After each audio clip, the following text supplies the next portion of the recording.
So in this first section, we'll talk about correlation, and then on Thursday, we'll finish up correlation, and then we'll also talk about the linear regression part of it.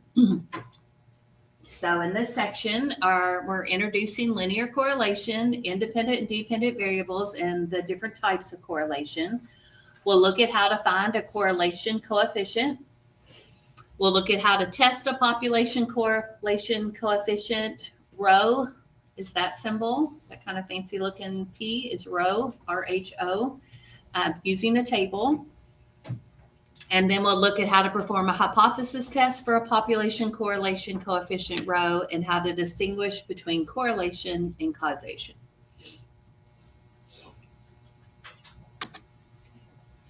So correlation is a relationship between two variables. The data can be represented by ordered pairs X, Y. So X is typically the independent or the explanatory variable, and Y is our dependent or our response variable.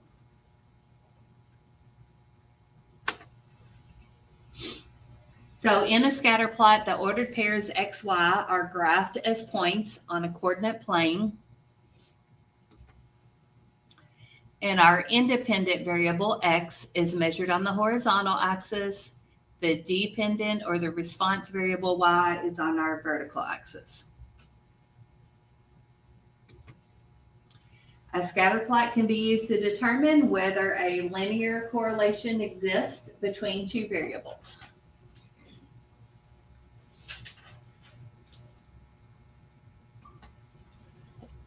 So here are some examples. When you look at this first graph,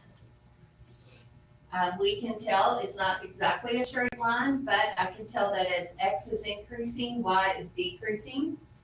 And so this is called a negative linear correlation. On the second graph, as X is increasing, Y is also increasing. So this is called a positive linear correlation. Then on my third graph here, on that scatter plot, I can't really say anything about as X is increasing, what's Y doing. Okay, so we say that has no correlation. And then on this fourth graph here, there is a correlation, but it's not linear. Okay, you see how it looks more like a parabola? Okay, so that's more of a quadratic relationship, but for what we're doing, we'll just say it's nonlinear. So that one doesn't look quite as chaotic as the one before it. It does have a relationship, but it's just not linear.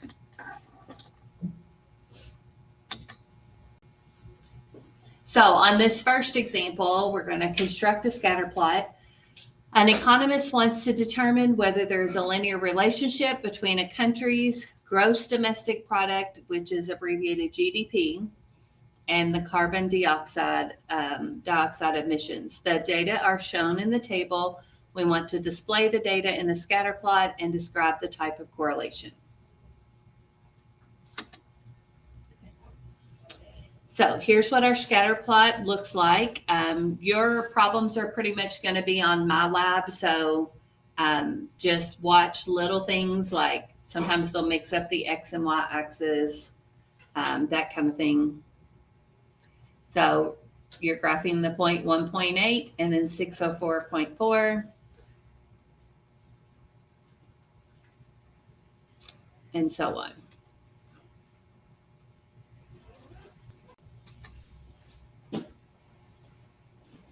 So that's about right there.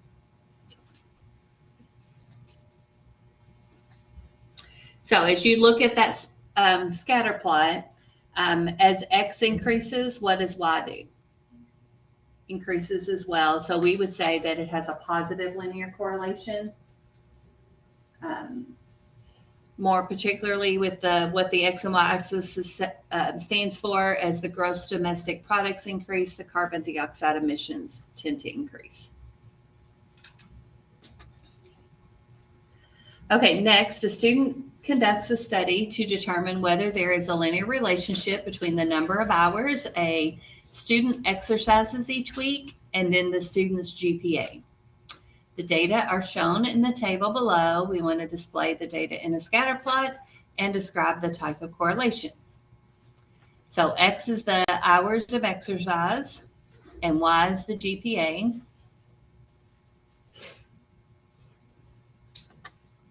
And so here's what that scatter plot looks like. So as the hours of exercise increase, can you tell anything about the GPA? No, there's not any linear correlation between those variables.